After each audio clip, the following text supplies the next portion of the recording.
Mes chers collègues, bonjour. Je vous propose de commencer nos travaux. Nous avons l'immense honneur d'accueillir aujourd'hui dans cette salle de la Commission du développement durable et de l'aménagement du territoire Monsieur Thierry Baudet, président du Conseil économique, social et environnemental, le fameux CESE, et Monsieur Sylvain Boucheron, président de la Commission environnement du CESE.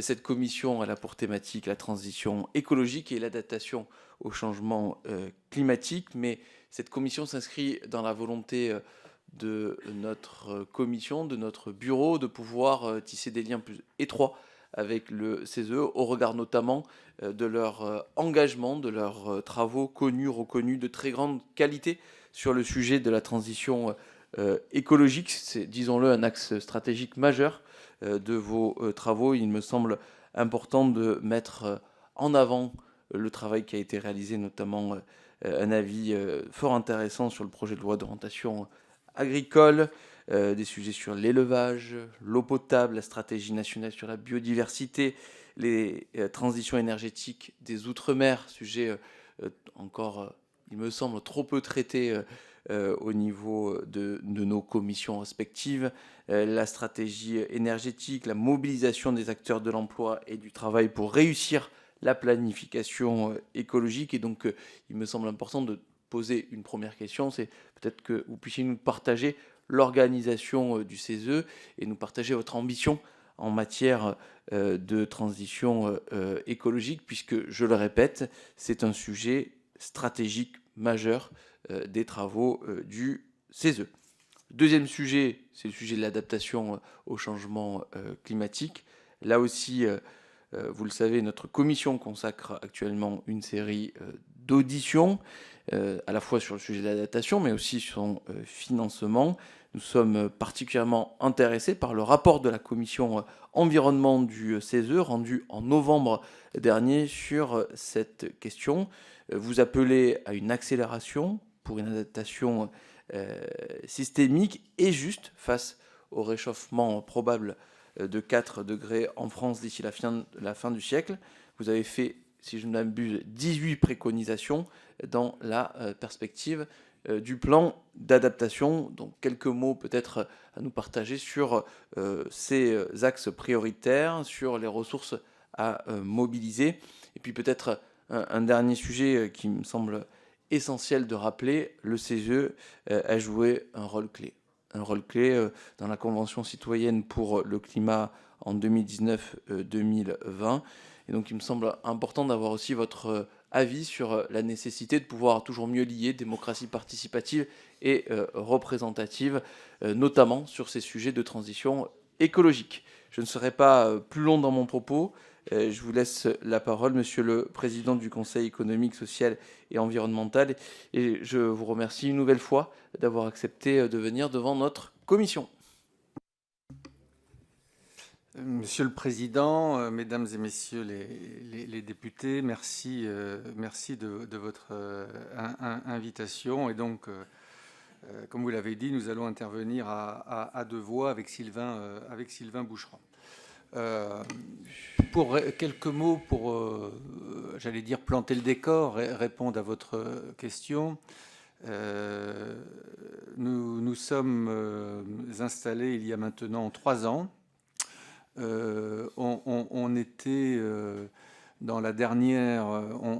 On apercevait la sortie du confinement suite au Covid. Et pour engager notre mandature, on a réuni les 82 organisations représentées au CESE. Nous avons organisé ce que nous avons appelé une conférence des enjeux pour essayer d'identifier quels étaient les sujets majeurs qui, en quelque sorte, allaient vertébrer notre mandature. Et il nous a semblé qu'il y avait 3 grandes familles de sujets que nous devions appréhender. Il y a d'abord ce que nous avons appelé la question des résiliences. Encore une fois, je rappelle qu'on était toujours dans la période Covid et on s'est interrogé sur le fait de savoir comment renforcer et sécuriser les fondements d'une société plus inclusive, plus solidaire. C'est dans ce cadre-là que nous évoquons, par exemple, les sujets d'inégalité, de pauvreté, d'accès aux services publics. C'était la première grande famille de travaux. On a considéré également qu'il fallait travailler sur ce que nous avons appelé les grandes transformations qui étaient à l'œuvre dans le monde. On imaginait à travers ça, par exemple, la question de l'irruption des technologies dans tous les espaces de nos vies. Il y a 3 ans, on parlait numérique. Aujourd'hui, on parle beaucoup intelligence artificielle.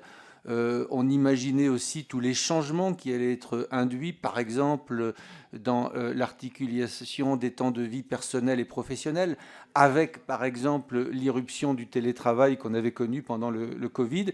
Et puis la 3e grande famille de nos projets, c'était la question des grandes transitions, la question de la transition écologique, naturellement, dans ses aspects climatiques et de biodiversité, mais aussi les transitions économiques et sociales. Et pour faire face, j'allais dire, à ces travaux, on s'est organisé, et notamment à travers l'installation d'une commission environnement présidée par Sylvain Boucheron. Que puis-je vous dire 3 ans plus tard ?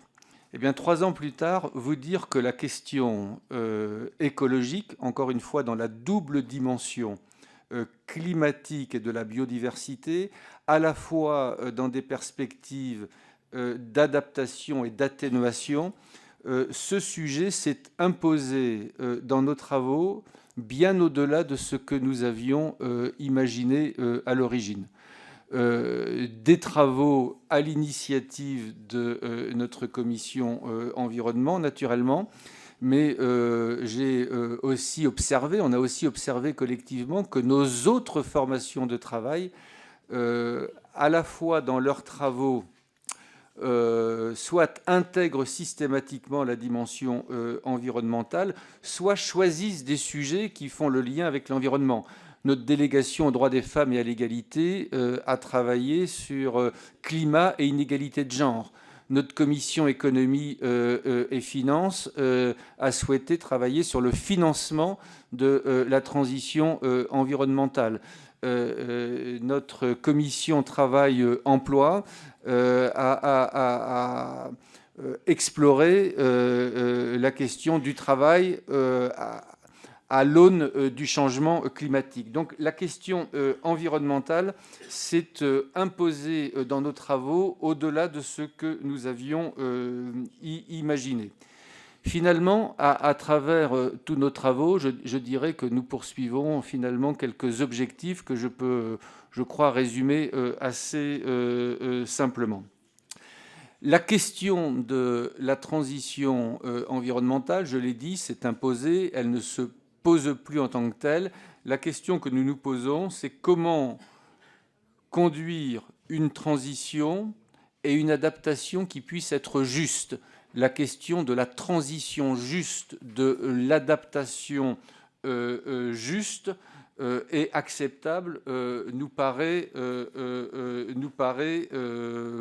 majeure. Parce que cette transition juste est une condition de l'acceptabilité de la transition environnementale. Et nous avons la conviction que la question de la démocratie environnementale est une question majeure pour qu'on puisse progresser collectivement. Peut-être 3e élément, nous avons la conviction que les questions de gouvernance de la transition environnementale sont centrales et que peut-être jusqu'à présent, elles ont été insuffisamment abordées.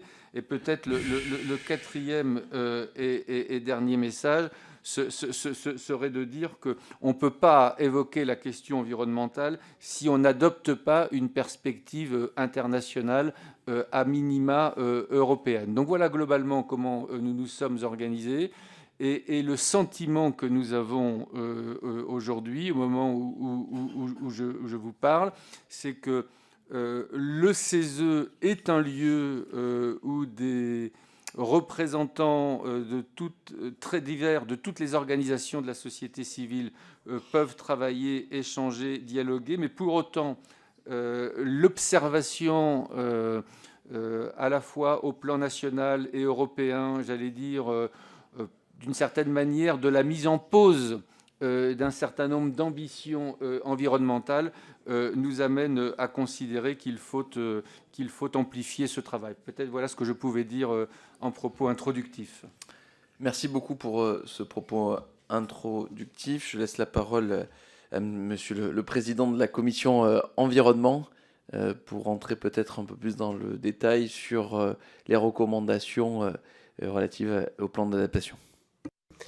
Merci Monsieur le Président, Mesdames et Messieurs les parlementaires. Alors effectivement, dans les travaux du CESE, on a, peut-être pour rappeler aussi le choix de nos travaux, ils viennent de différentes sources. On peut être saisi par le gouvernement, on peut être saisi par les assemblées parlementaires, on peut s'auto-saisir. Et donc ça, on a fait un travail important, comme le disait le président Baudet, sur l'orientation stratégique de nos travaux pour répondre aux préoccupations à la fois des politiques publiques, leur construction, mais aussi aux attentes de la société civile organisée qui nous compose. Et puis on peut être saisi par les pétitions citoyennes, et donc il y a un accès par les citoyennes et les citoyens au CESE pour orienter et influencer notre programme de travail. On a vu d'ailleurs dans cette première partie de mandature un intérêt particulier de la part du gouvernement, puisqu'on a eu beaucoup de saisines de leur part qui sont centrées en particulier sur les questions de transition écologique. Très récemment, un avis qu'on a adopté il y a quelques semaines sur la question du travail et de la transition écologique, comment on prépare l'ensemble des compétences nécessaires pour réussir les objectifs de la planification écologique, construire les éoliennes, les batteries électriques, assurer la rénovation thermique des logements, etc. On a été saisi sur la question de la consommation responsable, qui est évidemment tout à fait centrale et qui faisait suite à un avis que l'on a fait sur la question de la sobriété. Comment on imagine des politiques publiques qui mettent en leur cœur la question de la sobriété. Ça, c'est un sujet qui a été aussi tout à fait central dans nos travaux. On avait été saisi également, par exemple, sur les questions d'acceptabilité des infrastructures énergétiques dans les territoires, et donc qui montrent peut-être aussi la place centrale que peuvent jouer la société civile organisée dans la construction des politiques publiques.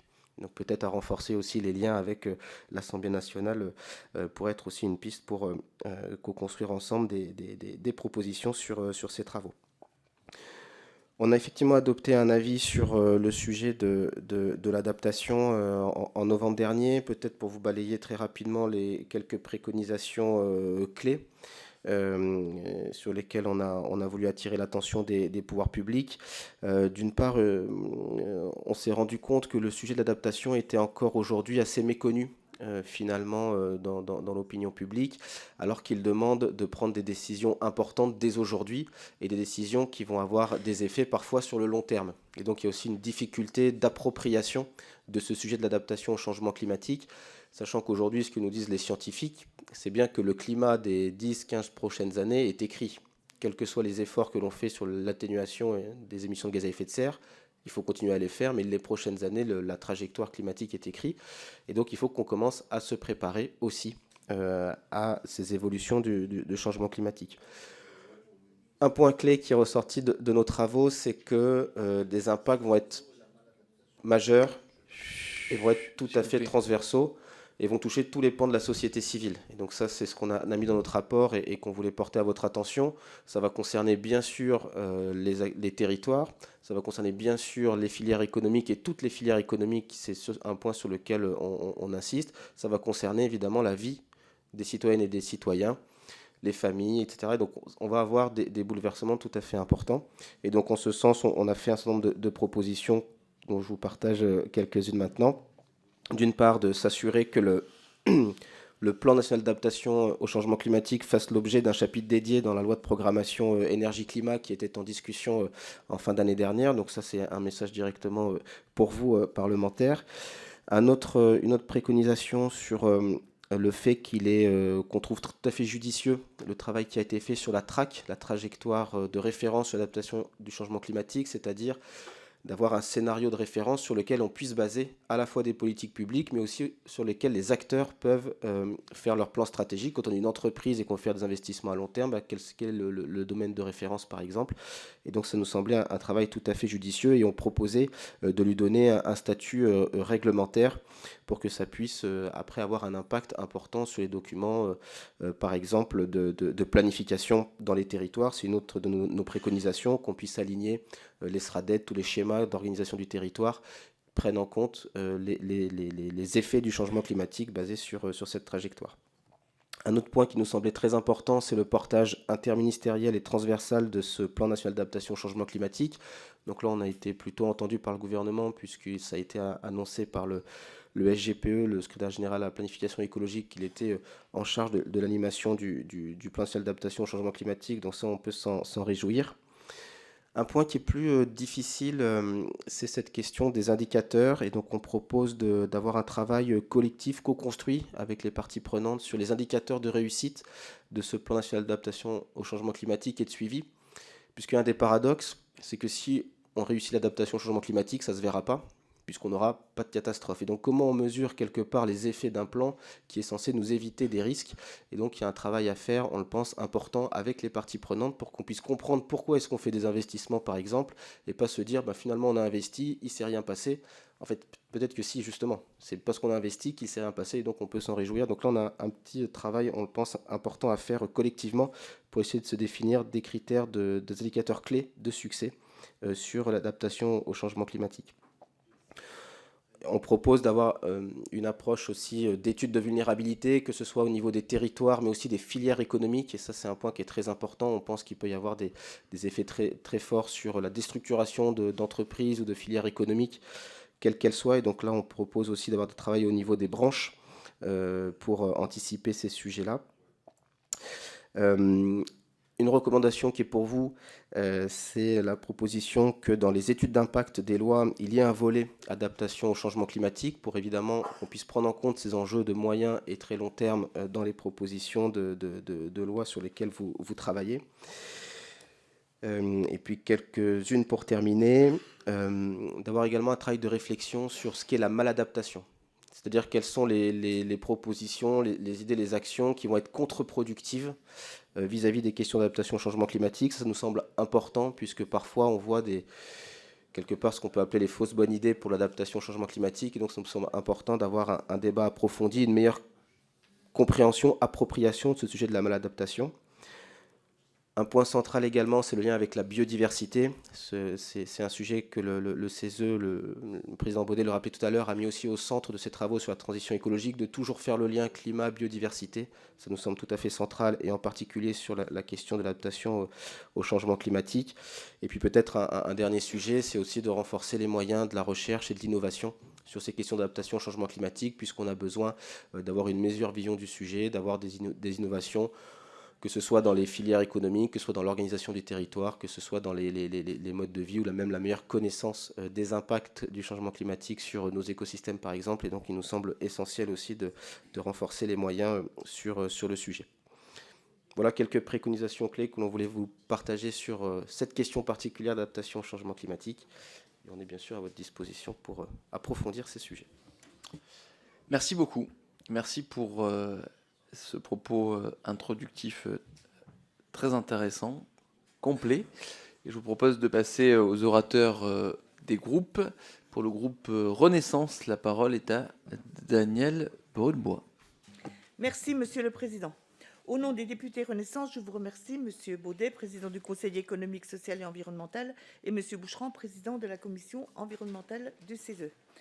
La place du CESE est essentielle dans l'élaboration de nos politiques, de par son rôle de conseil et de son expertise.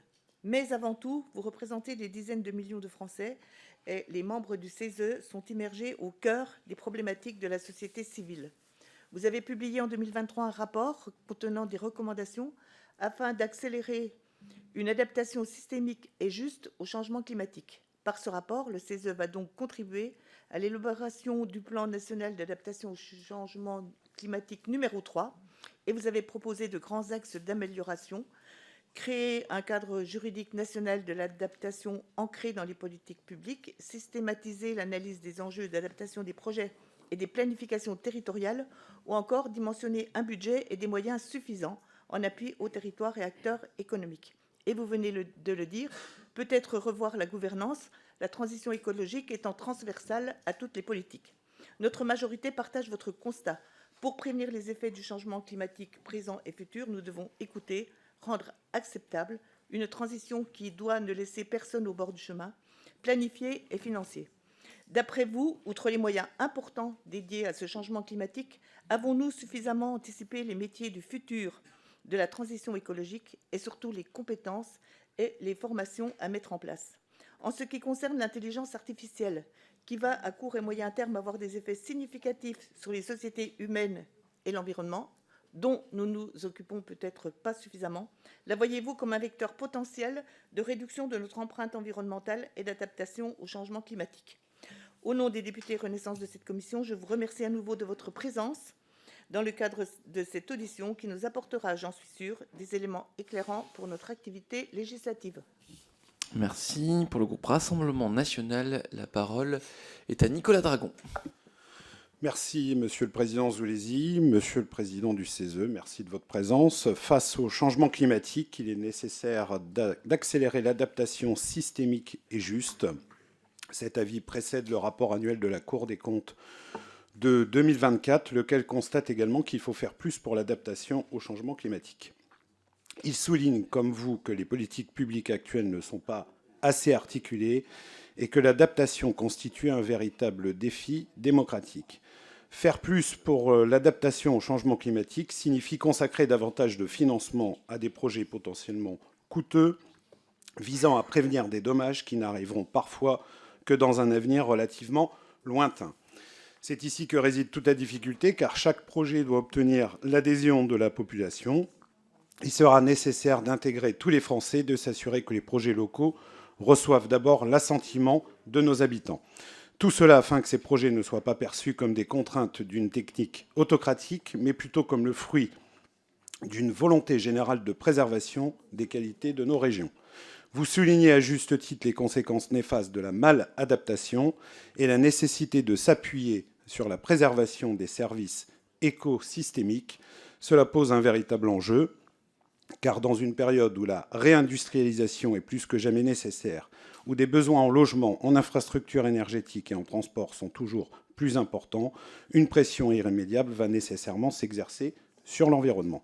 C'est ici que l'intérêt économique entre en collision avec l'intérêt environnemental. Le groupe Rassemblement National ne s'oppose pas à l'écologie et souhaite lui aussi participer à l'accélération de cette adaptation systémique. Comme votre avis le mentionne, elle doit être juste et non punitive, sinon le coût de cette adaptation pèsera aussi bien sur les finances publiques, déjà en mauvais état, ainsi que sur les ménages et sur la compétitivité de nos entreprises. Je vous remercie. Merci. Pour le groupe La France Insoumise NUPES, la parole est à Sylvain Carrière. Merci, Monsieur le Président. Messieurs les présidents du CESE, je tiens tout d'abord, au nom du groupe La France Insoumise NUPES, à vous remercier pour la qualité de votre travail et la richesse des avis publiés quant aux politiques gouvernementales. Sur l'agriculture et la récente loi d'orientation agricole, vous avez souligné en 2023 un manque majeur d'approfondissement sur la préservation et la restauration de la biodiversité. Mais le gouvernement a fait tout l'inverse, suppression des jachères et des haies, unique refuge de biodiversité dans les grandes cultures. Je rappelle d'ailleurs que 80% des insectes ont disparu en 30 ans en Europe, et pourtant les macronistes, main dans la main avec l'extrême droite, poussent pour une régression majeure sur les pesticides. Vous plaidiez pour assurer une concurrence équitable au sein de l'Union européenne grâce à des standards sociaux et environnementaux élevés. Au contraire, le gouvernement a choisi d'accélérer la précarisation des agriculteurs en les mettant en concurrence directe avec des pays utilisant nombre de pesticides et payant leurs employés 3 fois moins que le SMIC français. Sur les transports, vous plaidez pour une nouvelle loi de programmation pour des mobilités durables et inclusives dans les territoires ruraux et périurbains. Il est nécessaire de concrétiser le droit à la mobilité à l'heure où 13 millions de personnes sont toujours en précarité mobilité. Vous parlez d'un besoin de 3 milliards d'euros par an pour les petites lignes ferroviaires régionales et locales. Le gouvernement s'y refuse encore. La Convention citoyenne pour le climat que vous avez organisée a établi 149 recommandations. Elles sont en grande partie inappliquées ou mal appliquées. Pire, les plus importantes, comme la taxation à 4% des grandes entreprises, distribuant plus de 10 millions d'euros de dividendes, a été refusée. Pourtant, cela aurait permis de financer la grande partie des propositions en faveur du climat et sans toucher au portefeuille des Français. En voilà du concret, mais pour cela, il aurait fallu taxer les riches. Alors, quand les Françaises et les Français nous auront donné la force de tout changer, nous nous battrons à vos côtés pour une réelle planification climatique. Vous pouvez en être sûr. Je vous remercie. Merci. Pour le groupe Les Républicains, la parole est à Emmanuel Maquet. Merci, Monsieur le Président, mes chers collègues, messieurs les présidents. À travers son avis publié en novembre dernier, le Conseil économique, social et environnemental nous alerte, rejoignant ainsi l'analyse de la Cour des comptes. Non, la France n'est pas prête à faire face aux effets du réchauffement climatique.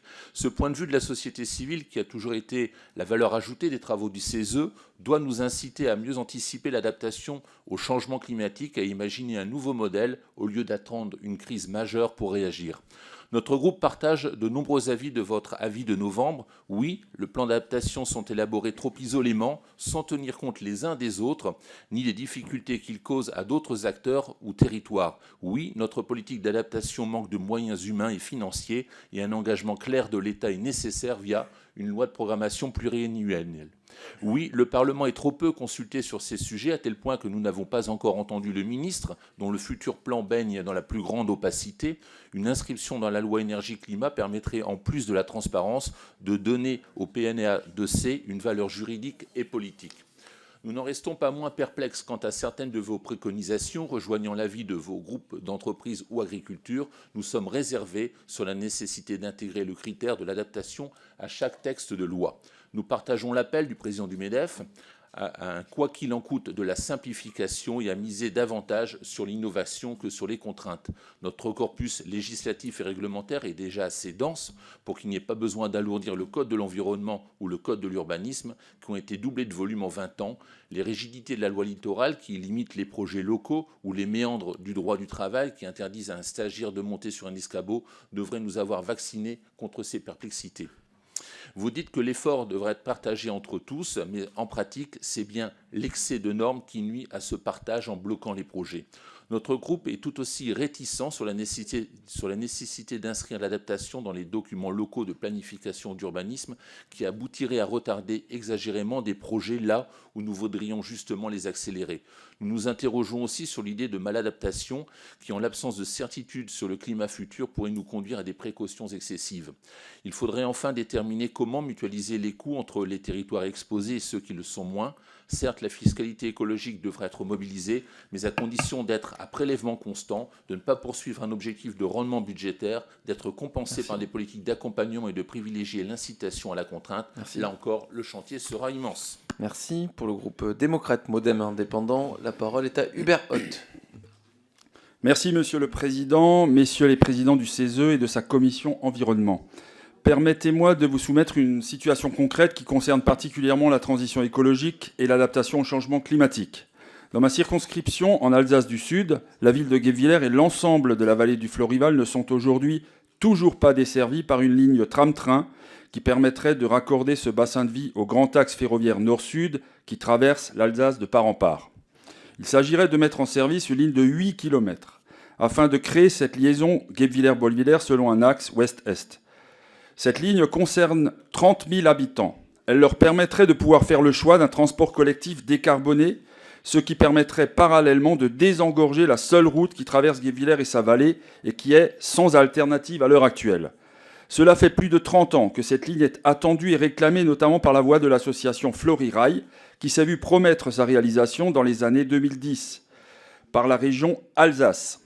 À l'époque, la mise en service de cette ligne a été inscrite au contrat de plan État-région. Elle figurait donc parmi les priorités des chantiers à accomplir. Malheureusement, à partir de 2015, le nouveau découpage institutionnel a vu la création d'une méga-région, celle du Grand Est, avec l'incorporation obligée de l'Alsace. Ce chambardement institutionnel a conduit à la disparition pure et simple de ce projet d'ouverture de ligne qui ne figurait plus dès lors au contrat de plan.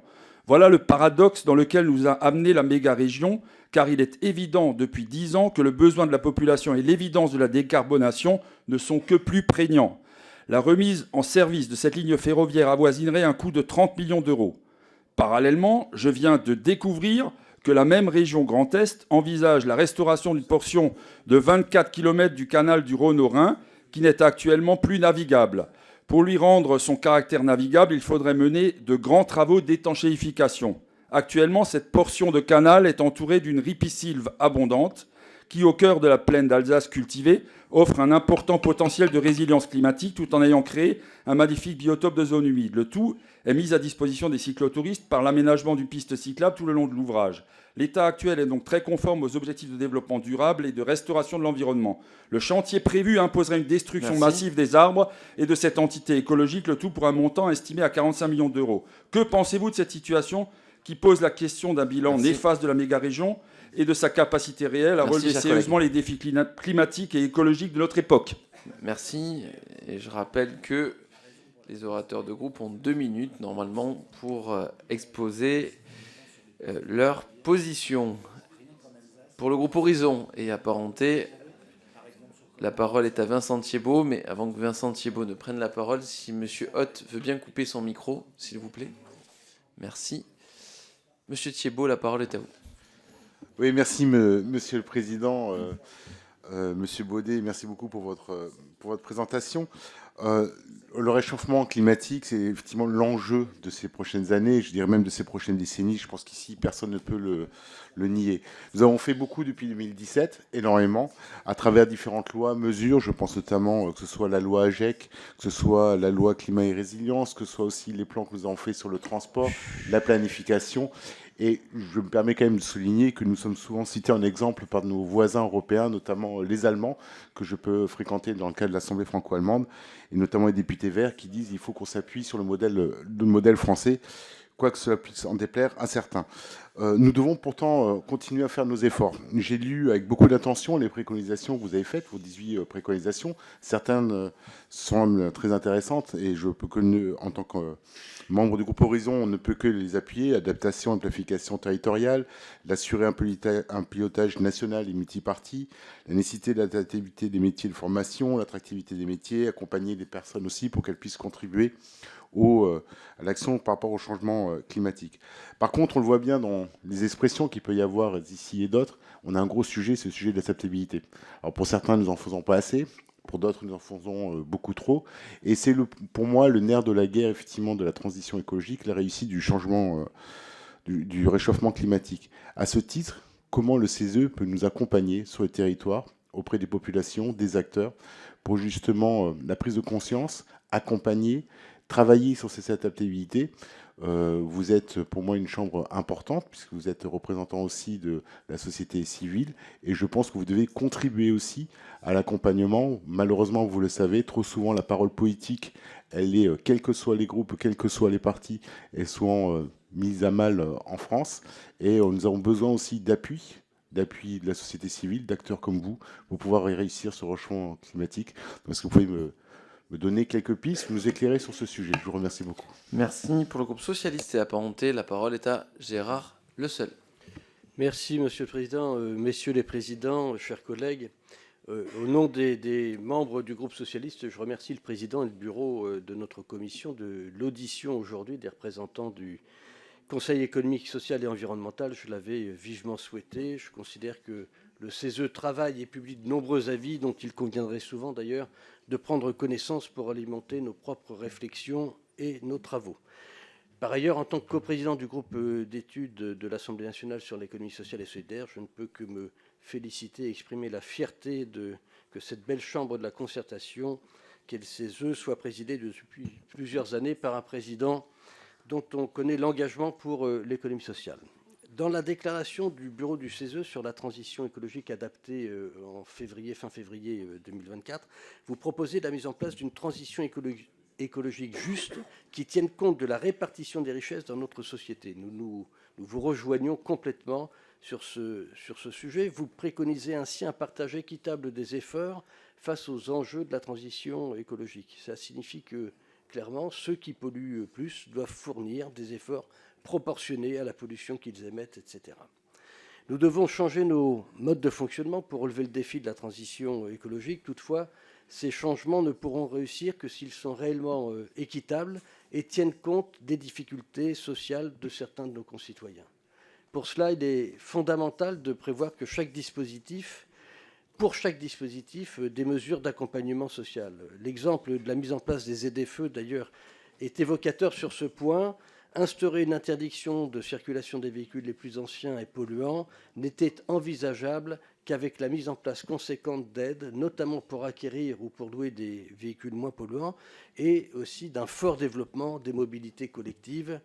Nous sommes allés pas tout à fait dans le bon sens sur ce thème. Le CESE a émis de nombreux avis sur la question environnementale et je ne peux que nous inviter à en prendre connaissance. Et enfin, je souscris totalement à la volonté exprimée dans votre dernière déclaration qui appelle à associer à la transition écologique une vision positive de l'avenir. Je vous remercie. Merci. Enfin, pour le groupe écologiste NUPES, la parole est à Lisa Bellouco. Merci, Monsieur le Président. Alors, Monsieur le Président Thierry Baudet, Monsieur le Président de la Commission environnement, chers collègues, avant tout, j'aimerais vous saluer pour la qualité de l'avis que vous avez rendu sur le sujet de l'adaptation au changement climatique. Il me semble très complet, mais très en opposition à ce que propose pour l'heure le gouvernement, le Sénat et la majorité de cette Assemblée. On y retrouve de nombreuses recommandations portées par la gauche et les écologistes. Et vous en avez évoqué un certain nombre dans votre propos liminaire d'ailleurs. Vous proposez d'abord de planifier l'adaptation au changement climatique en assurant que le plan national d'adaptation au changement climatique, le PNAC, soit intégré à la prochaine loi de programmation énergie-climat. Ce plan, on l'attend encore, certes il a été annoncé, et cette loi, on ne l'attend plus, puisque le ministre a annoncé qu'il n'y en aurait pas. Et quand les écologistes ont voulu en proposer une dans leur journée d'initiative parlementaire, la majorité, la droite et l'extrême droite ont voté contre. Vous recommandez que les études d'impact des lois comprennent un volet d'adaptation au changement climatique, actualisé à l'issue des débats parlementaires et avant le vote de la loi. Bref, que l'on ne puisse pas dire qu'on ne savait pas. Je peux vous assurer que malheureusement, on n'en est pas là.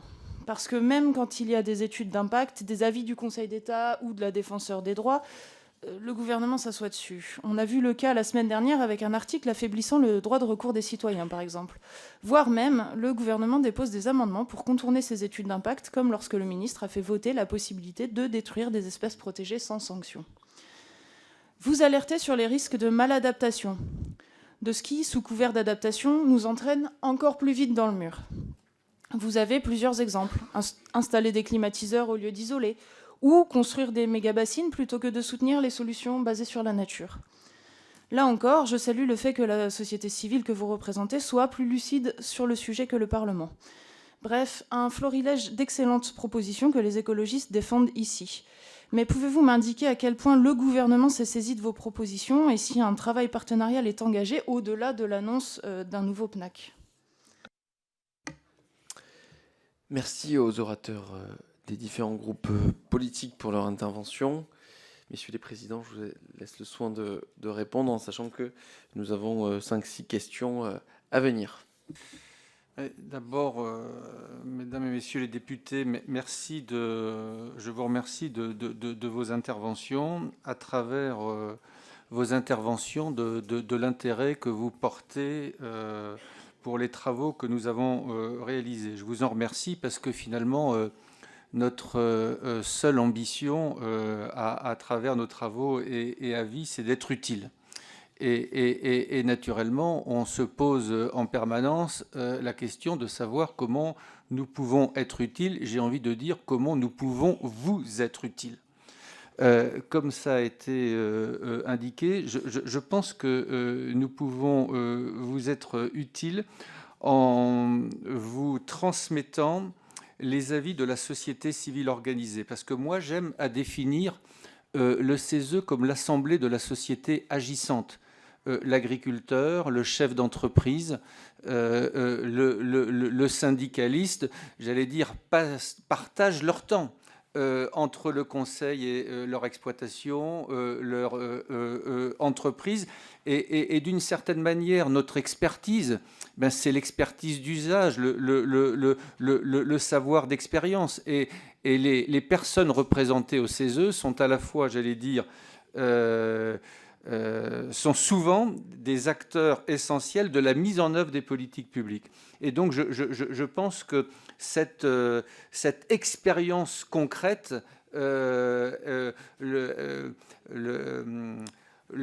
la question des possibles est au cœur de nos avis et on espère que ça peut vous être utile. J'ajoute que vous avez fait référence, Monsieur le Président, à la Convention citoyenne sur le climat. J'ajoute que depuis 2021, on multiplie les dispositifs qui associent des citoyens à nos travaux, que ce soit à travers des plateformes numériques, des tirages au sort de citoyens qui participent escalité aux travaux de nos commissions ou à des panels citoyens et des journées délibératives. Ça c'est le deuxième point que je voulais évoquer. Alors après, il faut que je vous dise quelques mots de notre méthode. Ce qu'on essaie de faire, on assume le fait qu'au début d'une discussion, le chef d'entreprise et le syndicaliste, l'agriculteur et l'environnementaliste peuvent avoir des points de vue très différents sur les sujets qui nous réunissent. Et ce que nous essayons de faire, nous essayons d'aller le plus loin possible dans la recherche de compromis, dans la recherche de ce que nous appelons des voies de passage. Nous essayons de mettre beaucoup de nuances dans nos travaux, mais naturellement, à certains moments, nous ne parvenons pas complètement à converger et des dissensus s'expriment. Moi, je suis content, à travers certaines interventions, que des dissensus d'un certain nombre de composantes du CESE ont été identifiés et repérés, parce que j'aime, pour reprendre l'expression d'un de mes prédécesseurs, j'aime à définir le CESE comme l'assemblée du premier mot. Ça signifie quoi, l'assemblée du premier mot? Ça signifie que nous n'avons pas le dernier mot, et que le dernier mot, il vous appartient. Et que la conviction que nous avons, c'est que dans le monde complexe qui est le nôtre, la qualité du dernier mot dépend beaucoup de la qualité des premiers mots, et que probablement les sujets ne peuvent pas être uniquement délibérés aujourd'hui dans les murs du Parlement, et que nous pouvons contribuer à vous apporter des éléments. Vous apporter des éléments, c'est vous apporter les éléments qui font consensus, mais c'est mettre aussi en évidence les éléments de dissensus pour que vous puissiez, j'allais dire de manière éclairée, prendre les décisions qui vous appartiennent. De ce point de vue-là, nous pensons vraiment que le CESE peut vous accompagner dans la responsabilité importante qui est la vôtre, dans la responsabilité de la décision. Et je reprends à mon compte ce que disait Sylvain Boucheron. J'en profite, Monsieur le Président, pour faire passer un message. Nous sommes demandeurs de renforcer les collaborations avec votre Assemblée. Peut-être 2 ou 3 éléments sur le fond maintenant, avant de laisser la parole à Sylvain. Nous considérons que les grandes transitions écologiques, économiques, sociales ne peuvent pas être pensées séparément et qu'il faut les penser ensemble. Nous avons conscience au CESE que pour pouvoir financer la transition, il faut pouvoir continuer à créer des richesses. Et nous avons également conscience qu'il faut pouvoir, pour que la transition soit acceptée, être attentif notamment à la situation de nos concitoyens qui sont les plus fragiles. Donc cette idée, naturellement, de penser les transitions ensemble et pas séparément nous paraît un sujet très important. Deuxième point peut-être que je peux évoquer sur la question de l'ancrage local. Alors, je l'ai dit, les membres du CESE ont une vie à côté du CESE dans leur territoire, mais ceci étant, nous avons ces dernières années renforcé nos liens avec les CESER, les conseils économiques et sociaux régionaux, et avec les comités de développement. C'est très important pour nous. Chaque fois que nous engageons des travaux, nous sollicitons l'expertise, les expériences des comités de développement et des CESER. C'est un point sur lequel je voulais insister parce qu'il me paraît important. Peut-être, Sylvain, je peux te laisser prolonger. Merci, Monsieur le Président. Quelques points complémentaires sur des questions un peu spécifiques. Est-ce qu'on a suffisamment anticipé la question des compétences du futur? Bon, alors on pense que non. Et ça fait l'objet d'un avis qu'on a adopté il y a 15 jours et qu'on pourra vous transmettre bien sûr sur cette nécessité d'avoir une vraie vision de la planification écologique déclinée sur cette question des compétences, des métiers, des entreprises, des filières. Et on pense qu'il va falloir traiter ce chantier qui est absolument massif et de le traiter très vite. Parce que si on veut réussir nos objectifs de planification écologique qui sont, je le rappelle, à 2030, donc 2030, c'est demain. Si on veut avoir des moyens de production énergétique, si on veut avoir adapté les bâtiments, si on veut avoir transformé les pratiques agricoles, si on veut avoir traité tous ces sujets-là en moins de 5 ans, il faut qu'on ait les bonnes compétences, les bonnes personnes aux bons endroits, dans les bonnes conditions de travail pour pouvoir réussir. Et donc c'est un avis qu'on a adopté il y a 15 jours et qui alerte justement les pouvoirs publics sur ce point-là avec somme de propositions qu'on pourra avec plaisir revenir vous présenter. Sur la question de l'intelligence artificielle, on a un travail en cours justement sur le lien entre intelligence artificielle et environnement, avec cette double approche de se poser la question en quoi est-ce que l'intelligence artificielle peut nous aider à résoudre un certain nombre de défis environnementaux et en même temps comment est-ce qu'on peut maîtriser la question de l'empreinte écologique des outils et technologies de l'intelligence artificielle. Donc c'est un travail qui devrait aboutir vers la rentrée et donc on serait très heureux de vous recevoir pour notre plénière d'adoption de ce travail. Sur la question de l'économie, est-ce qu'elle s'oppose à l'environnement? Nous, on pense que non. Le président Baudet l'évoquait à l'instant. Au contraire, on pense que on a un travail en cours sous la forme d'une analyse de controverse. On se pose la question de la croissance et de la décroissance. Et essayer de se dire finalement qu'est-ce qu'il y a derrière, quelles sont les questions qui se posent et en quoi est-ce que finalement on peut avoir des enseignements par rapport aux choix que l'on peut faire dans les politiques publiques, aux choix que l'on peut faire au niveau économique et comment est-ce que les acteurs, les entreprises en particulier, peuvent essayer d'imaginer un futur qui leur soit, où elles ont une vraie résilience dans leur modèle économique par exemple. Et on pense typiquement que la question de la sobriété, c'est potentiellement un outil de puissance pour la France, puisque si on est sobre dans nos consommations de ressources, eh bien on est moins dépendant des importations que l'on peut avoir d'autres pays. Et donc ça peut devenir aussi un outil de puissance très important par rapport à notre positionnement international. Donc ça, c'est des travaux qu'on a en cours et on sera aussi très heureux de venir les partager avec vous. Sur les questions de mobilité, on a fait beaucoup de travaux et d'avis sur la nécessité d'avoir des mobilités douces, durables et responsables. Et donc, on est tout à fait aligné avec ce qui a pu être dit sur le sujet. Concernant la question de la maladaptation, ça nous semble important qu'il y ait ce débat. C'est le sens de la proposition que l'on fait pour essayer de bien comprendre ce qu'il y a dedans. L'argent public est rare. Et donc, on ne peut pas se permettre d'investir ou de soutenir des projets dont on se rendra compte assez vite que finalement, ce n'étaient pas forcément les bons projets. Donc, à budget constant ou à budget contraint, comment est-ce qu'on fait les meilleurs choix par rapport à ces objectifs de planification écologique? C'est ça le sens de notre proposition et sur lequel on pourra aussi tout à fait travailler. C'est ce qu'on appelle les solutions sans regret. Évidemment, on est devant une situation d'incertitude. Mais quand on est dirigeant politique, dirigeant économique, on est en permanence devant des situations d'incertitude. Et donc, comment je prends les meilleures décisions par rapport à ce qui est quand même pressenti ou les faisceaux d'indices que l'on peut avoir et qui sont rappelés régulièrement par la communauté scientifique. Et puis peut-être un dernier point, deux derniers petits points pour terminer. La question du partage des efforts, elle est essentielle dans nos travaux.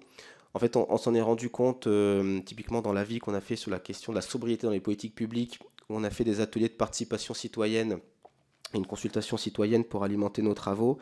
On s'est rendu compte que, en fait, tout le monde, en tout cas une grande partie des citoyennes et citoyens, sont prêts à faire des efforts sous réserve que ces efforts sont considérés comme justes. Et donc, c'est-à-dire que tout le monde doit faire des efforts à la hauteur finalement de sa capacité à en faire. Et ça, c'est un point qui est vraiment essentiel et qui est ressorti dans l'avis sur cette question de la répartition des efforts pour que ce soit... C'est une condition tout à fait nécessaire pour... que cette transition soit acceptable. Et c'est pour ça qu'on appelait à avoir typiquement un débat national sur cette question de la répartition des efforts, qu'on puisse en parler sur qu'est-ce que l'on veut mettre derrière, comment on répartit les efforts. Et donc la proposition qu'on a fait dans cet avis de novembre dernier est centrée là-dessus. Et donc qu'on organise un débat national, on peut le faire ensemble avec plaisir. Et le dernier point sur l'impact de nos travaux et le lien avec le gouvernement, en particulier sur la question de l'adaptation. On a reçu il y a quelques semaines le retour du SGG, secrétaire général au gouvernement, qui reprend point par point chacune de nos propositions en évoquant celles sur lesquelles ils travaillent déjà, celles sur lesquelles qui les intéressent et ils vont travailler, et puis celles sur lesquelles, évidemment, ils ont peut-être une vision différente que ce que l'on a pu faire. Donc on essaye aussi de renforcer nos liens avec le gouvernement, et encore une fois, ces dernières années, on a plutôt été en bonne collaboration d'intérêt avec le gouvernement, et on espère qu'évidemment, toutes nos propositions seront entendues. Merci beaucoup pour ces éléments de réponse apportés à nos orateurs de groupe. Nous en venons aux questions d'une minute. La parole est à Delphine Lingemann.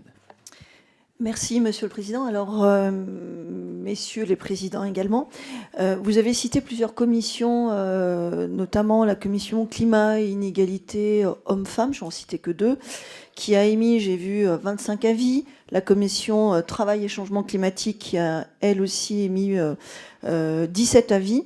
Alors, je m'interroge sur ces avis multiples que j'ai lus, que je partage plus ou moins. Comment évaluez-vous la prise en compte de la dimension financière de ces avis ? Comment également évaluez-vous la faisabilité de leur mise en œuvre ?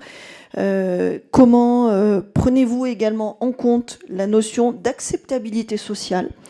Et enfin, j'aimerais que vous qualifiez un petit peu plus précisément ce que vous entendez par transition juste. Je vous remercie. Merci. La parole est à monsieur le député Mathieu Marquiot. Merci, Monsieur le Président, Messieurs les Présidents. Le changement climatique a des impacts majeurs non seulement sur notre environnement, mais également sur la santé des Français. Dans la région Nord-Pas-de-Calais, nous observons déjà des phénomènes météorologiques extrêmes, une qualité de l'air souvent préoccupante, ainsi qu'une augmentation des maladies respiratoires et cardiovasculaires associées à ces facteurs. Ces problèmes affectent particulièrement les populations les plus vulnérables, comme les enfants, les personnes âgées et celles souffrant de conditions préexistantes. Face à ces enjeux, pourriez-vous détailler les principaux axes des actions du CESE pour guider vers les actions destinées à atténuer les effets du changement climatique tout en améliorant la santé des habitants de notre région, en sachant maintenant que la moitié des décès liés à l'ozone est provoquée par la pollution d'autres pays, que selon la dernière étude du GIEC, le réchauffement climatique est le plus rapide que jamais. Comment pouvez-vous mobiliser les acteurs locaux, les entreprises, les collectivités et les associations pour mettre en place des initiatives efficaces destinées à réduire les émissions de gaz à effet de serre, améliorant la qualité de l'air sans recourir à une écologie punitive, mais en valorisant les comportements et les solutions innovantes? Merci. La parole est à Vincent Descoeur. Merci, Monsieur le Président. Messieurs les Présidents, le CESE, saisi par le gouvernement dans le cadre du plan eau, a émis un avis que je qualifierais de réservé sur la tarification progressive, au motif notamment qu'elle pourrait s'avérer complexe et coûteuse pour les collectivités et qu'elle se heurterait à la difficulté de mesurer avec précision le volume d'eau consommé, en particulier dans l'habitat collectif. Dans le rapport de notre mission sur l'adaptation de la politique de l'eau au changement climatique, dont mon collègue Yannick Horry et moi-même étions rapporteurs, nous avons préconisé d'encourager la mise en place de cette tarification progressive en insistant sur la nécessité de doter tous les logements de compteurs individuels, considérant que c'est un des outils pour aller vers une plus grande sobriété. Ne pensez-vous pas que les réserves que vous avez émises méritent d'être dépassées au regard de l'enjeu qu'est l'adaptation à une diminution programmée de la ressource en eau? Une autre petite question, je ne sais pas, le chronomètre, Monsieur le Président, ne me donne pas beaucoup d'indications. J'en déduis qu'il ne vous inquiétez pas, c'est parce que tout à l'heure, M. Vigier a dit que vous étiez le meilleur. Très bien. Donc j'avais besoin de plus de temps pour me faire comprendre. C'est allez, 10 secondes pour terminer. Autre question, question très sérieuse, s'agissant de la notion de maladaptation que vous avez évoquée, ne pensez-vous pas que la définition de cette notion puisse être sujette à interprétation et puisse, in fine, se révéler être un frein aux initiatives visant à atténuer les effets du changement climatique? Merci. La parole est à Jean-Pierre Vigier. Merci, Monsieur le Président et Messieurs les Présidents. Les régions et les communes de montagne, et vous le savez, sont confrontées au grand défi d'assurer l'approvisionnement en eau, tant pour la nature que pour les personnes et les activités économiques. Et la question du partage de l'eau est déterminante, notamment pour l'agriculture, qui est l'un des secteurs les plus exposés aux modifications hydrologiques. Pour stocker de l'eau, la réalisation de retenues collinaires dont le remplissage se fait uniquement en période de pluie et par ruissellement des eaux, et je tiens à le dire, est nécessaire. Ces installations sont indispensables pour sécuriser les productions fourragères d'une exploitation d'élevage ou pour préserver des activités de production légumière. Aussi, êtes-vous favorable au projet de retenue collinaire et le cas échéant, à quelles conditions? Je vous remercie. Merci. La parole est à Jean-Luc Fugit. Merci, Monsieur le Président. Une question relativement simple sur un sujet qui n'a pas été évoqué, qui est plus général, donc par rapport au travail du CESE et la qualité des travaux que vous rendez. Je voulais savoir comment vous intégrez toutes les relations avec le monde de la recherche, et notamment pour approfondir un certain nombre d'études que vous pouvez faire. Si vous pouvez nous expliquer. Pourquoi je vous dis ceci? Parce que je m'aperçois parfois que dans les échanges que nous avons dans cette commission, nous l'avons vu d'ailleurs il y a quelques minutes avec collègues qui nous parlent d'ozone, avec des sous-entendus, simplement savoir, chers collègues, que l'ozone c'est un polluant secondaire, et donc c'est bien normal qu'une partie vienne d'ailleurs, parce que c'est un résultat de transformation chimique, et donc c'est pas un polluant primaire. Et donc du coup, ce qui est punitif, c'est pas les problématiques d'écologie, c'est les problématiques que les polluants posent sur la santé. Et donc on voit bien qu'on manque un petit peu de réflexion scientifique dans certains sujets. Encore une fois, on le voit assez souvent ici. Et donc, je voudrais savoir comment vous travaillez au CESE sur ces questions de transition écologique et comment vous intégrez la question de la recherche qui me paraît prioritaire et même fondamentale. Merci. La parole est au député Nicolas Rey. Merci, Monsieur le Président. Messieurs les Présidents, dans votre avis, vous avez abordé la question majeure de l'avenir du modèle assurantiel. En effet, nous faisons face à une très forte hausse des dégâts liés au changement climatique. Et aujourd'hui, on voit que le secteur de l'assurance voudrait se désengager de ces risques qu'il ne considère plus comme assurables. Dans mon département de l'Allier, des orages de grêle se sont multipliés ces dernières années, ont occasionné des dégâts de plus en plus conséquents. Et résultat, les dernières années ont vu exploser le tarif des assurances. Dans ma propre commune, le coût des assurances a été multiplié par 3 et certaines communes n'arrivent plus à s'assurer. Dans ce contexte, quel financement faudrait-il, selon vous, mobiliser ? Vous proposez d'élargir le fonds Barnier. L'augmentation de la surprime catastrophe naturelle, qui a fortement augmenté, qui va fortement augmenter en 2025, est-elle une réponse, selon vous, adaptée pour couvrir la prise en charge des dégâts liés au changement climatique? Merci. La parole est à Madame la députée Virginie Duby-Miller, à qui on souhaite la bienvenue dans notre commission. Merci. Merci, Monsieur le Président. Messieurs les Présidents, le CESE s'est exprimé en faveur d'un encadrement plus strict des prises de parole et opinions exprimées sur la question climatique dans les médias et sur les réseaux sociaux, allant même jusqu'à suggérer la création d'un délit de déni climatique. Vous regrettez régulièrement le manque de couverture médiatique de ces sujets. Celle-ci est-elle réellement insuffisante alors que le thème a envahi les rédactions? Une surexposition peut même au contraire accentuer l'éco-anxiété, trouble contemporain qui touche de plus en plus de jeunes. Le discours ambiant n'est-il déjà pas très pro-climat et les paroles alternatives d'emblée disqualifiées, voire privées d'antenne, notamment sur le service public? À partir de quand décide-t-on qu'un discours est climato-sceptique, notamment lorsqu'il se contente d'étayer l'une des positions alternatives du rapport du GIEC?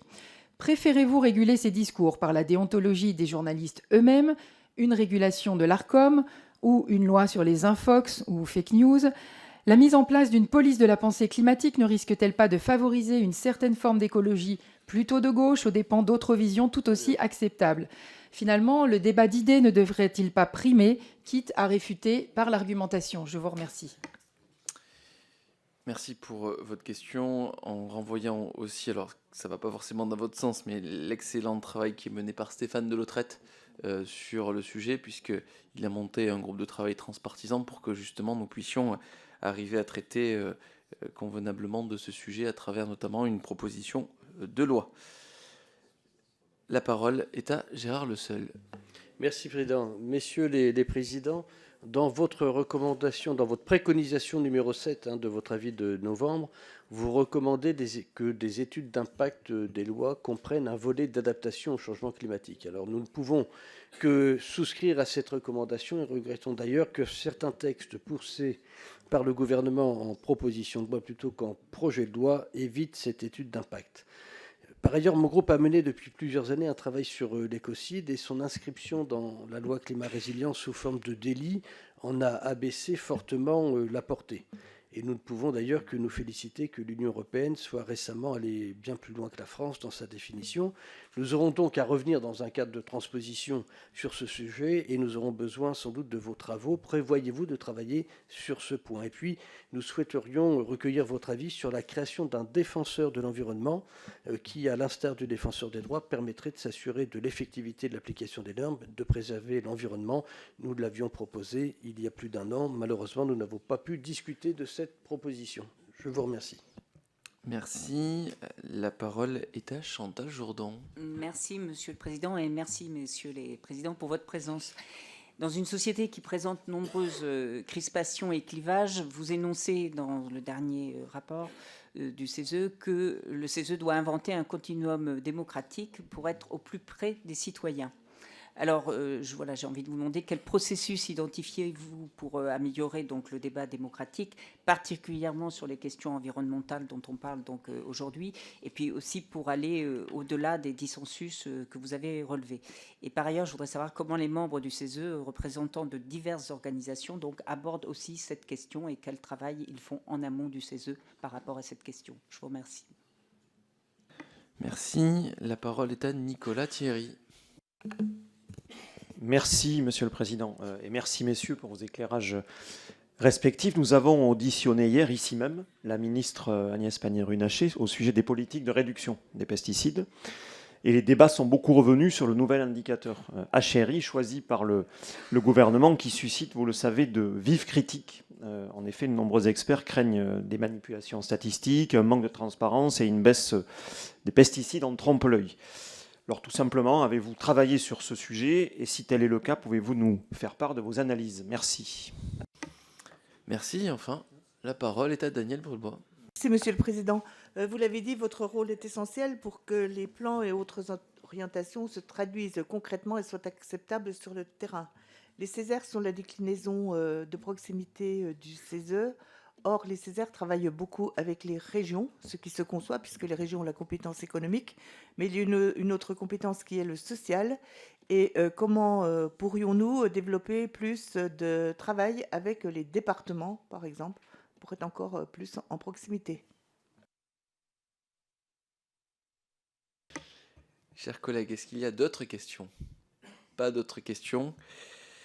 Eh bien, je vous laisse le soin de répondre à ces 11 questions qui doivent aussi peut-être nous interpeller sur notre volonté de toujours mieux travailler ensemble, puisque je tiens quand même à le dire, saluer la pertinence des questions qui sont posées et qui sont en parfait écho à l'ensemble de vos travaux.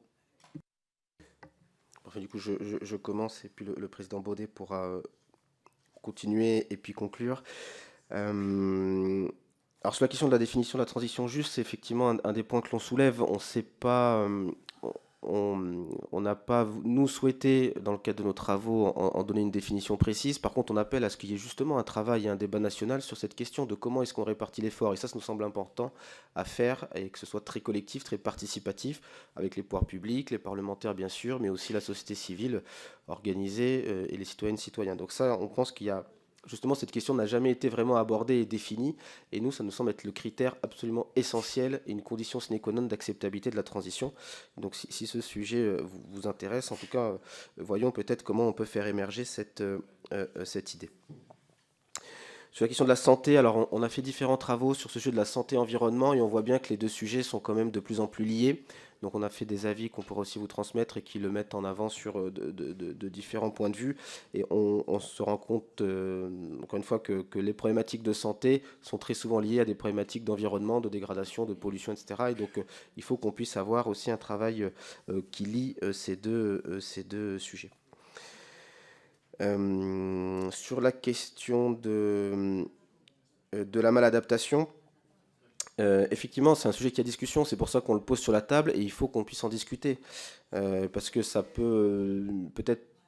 Enfin, il faut qu'on puisse en donner effectivement une définition et se dire comment est-ce qu'on avance. Encore une fois, on ne peut pas faire tout et n'importe quoi en sachant qu'il va falloir qu'on priorise nos efforts et nos investissements sur les différents enjeux de planification et d'adaptation au changement climatique. Et donc, Ça, c'est un point sur lequel on interpelle et on veut pouvoir travailler. Et d'ailleurs, le lien, enfin, la proposition qui a été faite sur les études de projet de loi, elles vont aussi en ce sens pour qu'on se pose bien la question à chaque fois que l'on a un projet sur est-ce que c'est finalement la meilleure solution par rapport aux connaissances actuelles. Encore une fois, prise de décision en situation d'incertitude. Sur la question des retenues collinaires, effectivement, on en a parlé dans notre avis sur l'eau. En fait, on pense que ce sujet, comme d'ailleurs beaucoup d'autres en environnement sur le sujet de transition écologique, ne sont pas binaires. Et souvent, on a tendance trop à dire est-ce qu'on est pour ou on est contre. En fait, c'est pas l'approche sur laquelle on a abouti dans l'ensemble de nos travaux, plutôt de se dire il y a des situations, il y a des conditions, il y a des localisations où c'est judicieux et il y en a où c'est pas judicieux. Et il faut qu'on arrive, et c'est le sens de la proposition qu'on a fait dans notre avis, de dire ayons ces débats à chaque fois de manière un petit peu spécifique et apaisée, puisqu'on voit bien les tensions qu'il y a sur ces questions-là, et essayons de sortir de logiques binaires qui sont trop aujourd'hui structurantes et même déstructurantes finalement des enjeux de transition écologique qui, on le pense, traverse l'ensemble de la société et qui est nécessaire. Sur les liens avec la recherche, on essaye au maximum de les intégrer. On fait souvent des auditions dans nos travaux avec des chercheurs. Voilà, donc on fait beaucoup de propositions d'ailleurs aussi sur le renforcement des moyens de la recherche, puisqu'il y a parfois des thématiques sur lesquelles on se rend compte qu'il y a assez peu de recherche et donc peu d'éléments sur lesquels pouvoir fonder une prise de position. Et donc en tout cas, on est très en lien avec eux et on pense qu'ils ont un rôle à jouer aussi pour essayer de donner des scénarios, donner des idées, des perspectives pour qu'ensuite la société civile puisse faire des propositions qui leur conviennent. Sur la question des risques et des assurances, on avait fait un avis il y a 2 ans maintenant sur cette question de la gestion des risques et le sujet des risques d'adaptation, enfin des risques liés au changement climatique avait été abordé, donc ça on pourra aussi vous faire part des différentes propositions. Et donc on voit bien que ça devient un sujet économique. Puisque quand on n'est plus assuré, ça peut poser un certain nombre de problèmes très très importants et donc il faut qu'on se saisisse collectivement de ce thème-là.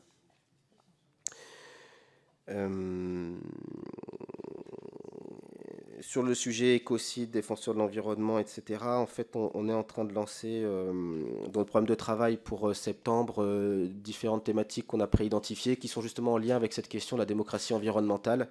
Et donc, c'est probablement des sujets sur lesquels on pourra travailler. On serait très heureux d'ailleurs de vous associer si vous le souhaitez à ces travaux. Concernant la question qui était posée sur les indicateurs liés aux pesticides, alors on n'a pas fait une proposition, un travail très spécifique sur le HRI ou le NODU. Par contre, ce que l'on pense de manière générale sur cette question des indicateurs, c'est que sur chaque politique publique, et en particulier les politiques publiques environnementales, il est absolument nécessaire de définir les bons indicateurs. C'est un peu facile à dire, mais on se rend compte que c'est quand même pas toujours fait, voire rarement fait. Et on a eu des évaluations de politique publique dont la conclusion était la suivante. Cette politique ne peut pas être évaluée puisqu'elle n'avait pas des objectifs clairement définis et pas d'indicateurs définis. Donc si on veut pouvoir progresser sur le chantier de la transition écologique, il est tout à fait fondamental, et ça fait l'objet de beaucoup de prévisions qu'on a fait, en particulier sur la stratégie nationale pour la biodiversité, sur les questions de climat, d'adaptation, etc. On se dit qu'il faut qu'on puisse se donner des bons indicateurs de politique publique pour s'assurer que ce que l'on fait soit efficace, efficient, et puis se dire est-ce qu'on a réussi ce que l'on voulait faire. Et ça nous semble tout à fait un incontournable aussi démocratique et sur lequel on est tout à fait à votre disposition pour y travailler, puisqu'on espère que ça trouvera un écho évidemment dans vos travaux. Je te laisse poursuivre. Merci. Peut-être deux ou trois mots sur la question de la tarification progressive de l'eau. En fait, ce qu'on a voulu dire, c'est que la tarification progressive n'était pas une formule magique ou une solution magique. Pour des raisons que vous avez d'ailleurs évoquées, parce qu'à certains moments, dans des immeubles collectifs, mais aussi chez un certain nombre de personnes, tout le monde n'a pas de compteur individuel qui permette de le faire. Puis je vais illustrer, je vais prendre un exemple. Je me souviens qu'on avait évoqué par hypothèse une famille qui n'a pas les moyens de partir en vacances Et d'une certaine manière, dont le seul luxe l'été, c'est par exemple de se doter d'une piscine gonflable pour que les enfants qui partent pas en vacances puissent un peu patauger, etc. Et on se disait, est-ce qu'on risque pas d'avoir un certain nombre comme ça d'effets auxquels on n'aurait pas spontanément pensé. Donc on pense que la tarification progressive de l'eau est effectivement une piste à explorer, mais encore une fois que ce n'est pas une solution magique, et on pense au contraire qu'elle peut être expérimentée et que probablement, enfin, ce n'est pas une piste du tout que nous avons écartée. On a simplement voulu dire que ce n'était pas une solution magique. Je redis un mot après toi sur la question des assurances. Vous savez, la question de l'assurance, elle est liée à l'aléa. Dès lors qu'il n'y a plus d'aléa, mais qu'on passe de l'aléa à l'idée d'un risque certain, on n'est plus dans les mécanismes d'assurance. On est dans des mécanismes qui font appel à une forme de solidarité nationale. Donc c'est aussi la raison pour laquelle on a beaucoup insisté sur les dimensions prévention. Encore une fois, si nous ne mettons pas en place des politiques de prévention ambitieuses, et je le redis, s'il n'y a plus d'aléas, mais simplement des risques certains, alors nous ne sommes plus dans l'assurance au sens où on entend l'assurance. Donc ça, c'est vraiment un sujet majeur qu'il faut intégrer. Sur la question de l'éco, sur la question de l'éco-anxiété, nous l'avons en effet identifiée. Cette question, elle est très présente. Tous les ans, on produit d'ailleurs un rapport annuel sur l'état de la France. C'est une obligation légale que nous avons. Et à l'appui de ce rapport annuel, nous menons une grande enquête auprès de nos concitoyens chaque année. Et au cours de l'année 2023, la question de l'éco-anxiété, notamment chez les jeunes, est apparue très très fortement. Donc c'est un sujet majeur. Et c'est la raison pour laquelle nous croyons, nous, au CESE, certains ont parlé d'écologie punitive, ici, nous croyons à la nécessité d'un récit positif qui puisse embarquer, j'allais dire, l'ensemble de la population, et notamment les jeunes générations. Peut-être un mot sur ce que vous avez appelé, Madame la députée, le continuum démocratique. C'est vrai que c'est un sujet auquel nous sommes très attachés au CESE, parce que nous constatons, comme vous toutes et tous, nous le regrettons, que d'une certaine manière, dans notre pays, comme dans d'autres démocraties, le vote semble devenir rare et réactif. Nous sommes à la veille d'un scrutin, et si j'en crois ce que je lis dans les médias, ce que j'entends à la radio ou à la télévision, le scrutin de dimanche pourrait ne pas me démentir sur le fort taux d'abstention. Notre conviction au CESE, c'est que l'abstention ne signifie pas nécessairement des engagements. Et nous pensons au contraire que dans notre société éduquée, informée, probablement jamais nos concitoyens n'ont autant souhaité qu'aujourd'hui être associés au sujet qui les concerne. C'est très important pour nous, abstention ne signifie pas désengagement. Et ce que nous pensons collectivement, nous l'avons dit, nous l'avons formalisé, nous pensons que la démocratie représentative, que la démocratie parlementaire, dans notre pays, naturellement, elle est centrale, elle est première, mais qu'elle n'est pas toute la démocratie. Et nous pensons que, d'une certaine manière, pardon de le dire un peu directement, que vous ne parviendrez pas seul à inverser la tendance. Et que nous pensons que nous et d'autres pouvons contribuer à réengager, j'allais dire, les citoyens à les intéresser aux affaires publiques, à la chose publique.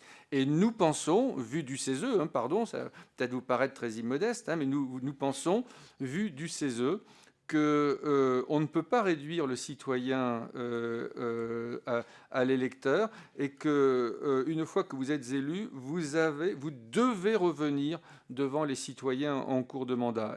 Et quand je dis les citoyens, je pense aux citoyens engagés dans les organisations de la société civile, mais je pense aux citoyens ordinaires qu'on peut mobiliser à travers des dispositifs qu'on appelle communément de démocratie participative. Et c'est ça l'idée qui est la nôtre.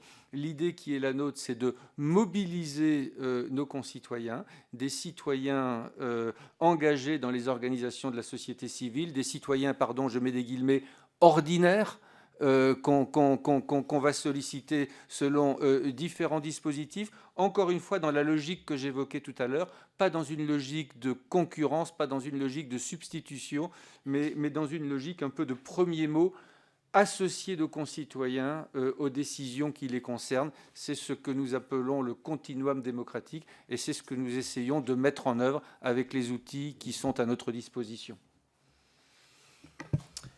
Merci beaucoup. Alors, si je peux me permettre, je crois qu'il y a un certain nombre de questions qui ont été posées, je pense notamment sur le volet de la recherche par Jean-Luc Fugit. Si vous avez peut-être quelques éléments supplémentaires à partager. Et puis, une question de Madame Lingemann aussi, puisque vous avez parlé de la définition de la transition juste, mais peut-être pour éclairer la représentation nationale sur le sujet de votre méthode, notamment sur la faisabilité des avis que vous rendez.